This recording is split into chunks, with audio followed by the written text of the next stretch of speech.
You know, it's funny. We're always measuring things. How tall are you? How far is it to the store? But have you ever really stopped to think about it? This simple act is like the bedrock of all science and all technology. It's how we make sense of the world. So, let's dive in. It all boils down to this one simple question. How long is it?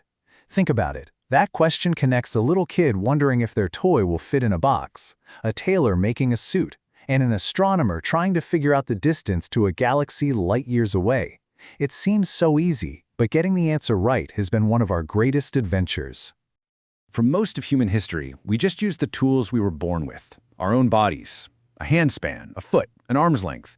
I mean, it makes sense, right? It was personal, it was always with you. But eventually, this way of doing things was replaced by something way more powerful. Tools that were standardized, precise, and the same for everyone. And let me tell you, that jump from using your hand to using a ruler wasn't just some small upgrade. Oh no, it was a full-blown revolution. It's what allowed us to build everything from the pyramids, to microchips, to trade all across the globe, and even map the stars. This is the story of how we learned to speak the universal language of measurement. So to really get why this revolution was so important, let's start with a little experiment. We're going to follow a group of friends, Deepa, Anish, and their classmates, who stumbled upon the exact problem that plagued humanity for centuries, right in their own classroom. Okay, so the group decides they're going to measure their table. Their tool of choice? The handspan. You know, their parents or grandparents might have called it a belisht. It seems easy enough, right? Just count how many hands it takes to get from one end to the other. But, as they're about to find out, it's a recipe for total confusion. And check out the results. They're all over the place. Anish gets a little more than 13, Padma gets exactly 13, Tasneem gets a bit less, and Hardeep gets a full 14. It's a mess. I mean, if they were trying to build this thing, how on earth would they agree on the plants? It's chaos. And then Tasneem hits on the big aha moment. The problem isn't that someone messed up the counting. The problem is that their tools, their own hands, are all different sizes. Any measurement that's based on a part of your body is just fundamentally totally unreliable. So if your hand doesn't work and my hand doesn't work, what's the solution? Well, this exact problem forced us to come up with one of the most important ideas in the history of, well, everything. And here's the brilliant solution. It's called a standard unit. The idea is simple. It's a unit of measurement that's exactly the same size for everybody, everywhere. It has a fixed value that doesn't change, whether they're in New Delhi or New York. It completely solves the handspan problem. And why is this such a big deal? Well, think about it. Without standard units, you can't have a global economy. You can't do science with people in other countries. You can't even put together furniture from IKEA if my centimeter isn't the same as your centimeter. We all have to be on the same page. So what does this universal language of measurement actually look like? Come on, let's learn the ABCs of the system that basically runs our modern world. All right, it's time to meet the hero of our story, the International System of Units, or just SI for short. And its rockstar unit for length is the meter. That simple ruler you've got lying in a drawer, it's a direct descendant of this incredibly powerful idea, a single global standard for how long things are.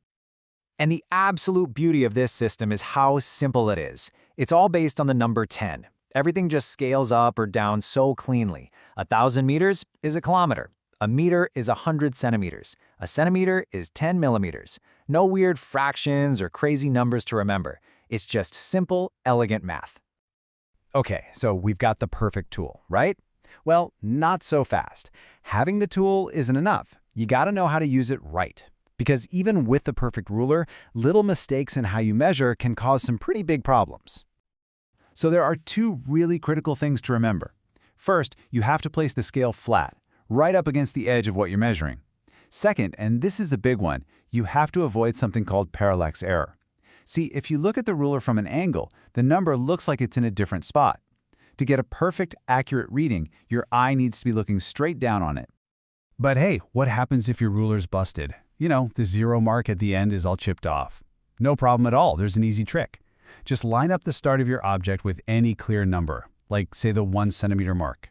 Then read the number at the other end. In this case, it's 10.4. All you have to do then is subtract your starting number from your ending one, so 10.4 minus 1.0, and you get the real length, 9.4 centimeters. Easy. So, we've pretty much mastered how to measure the length of something. But what about figuring out where something is? For that, just having a number isn't going to cut it. You need something else, a starting point. Just look at these kilometer stones you see on the highway. They are a perfect real-world example of this.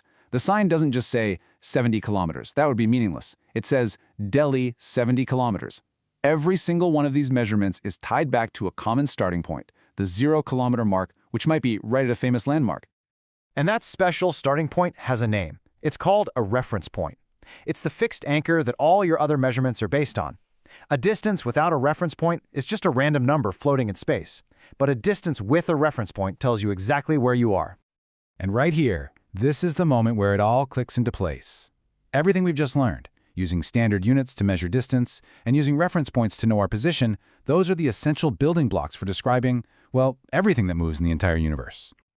This leads us straight to the scientific definition of motion, and it ties it all together so perfectly. An object is in motion if its position, which we measure in standard units like meters, is changing over time, all relative to a fixed reference point. That's it. That's the whole secret to motion right there. And what's really cool is that scientists figured out you can describe pretty much any kind of movement by breaking it down into just 3 basic types. You've got linear motion, which is just moving in a straight line, circular motion, moving in a circle, and oscillatory motion, which is that repetitive back and forth movement. Let's see them in action. A soldier marching in a parade? That's pure straight-line linear motion. A merry-go-round at the fair? Perfect example of circular motion. And a child on a swing? Going back and forth, back and forth. Yep, that's oscillatory motion. Once you see these 3, you start noticing them everywhere.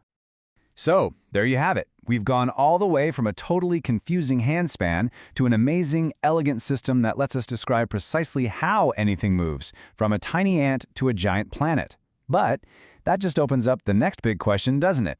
We know how things move, but we still don't know why they move in the first place. And that, well, that's a story for another time.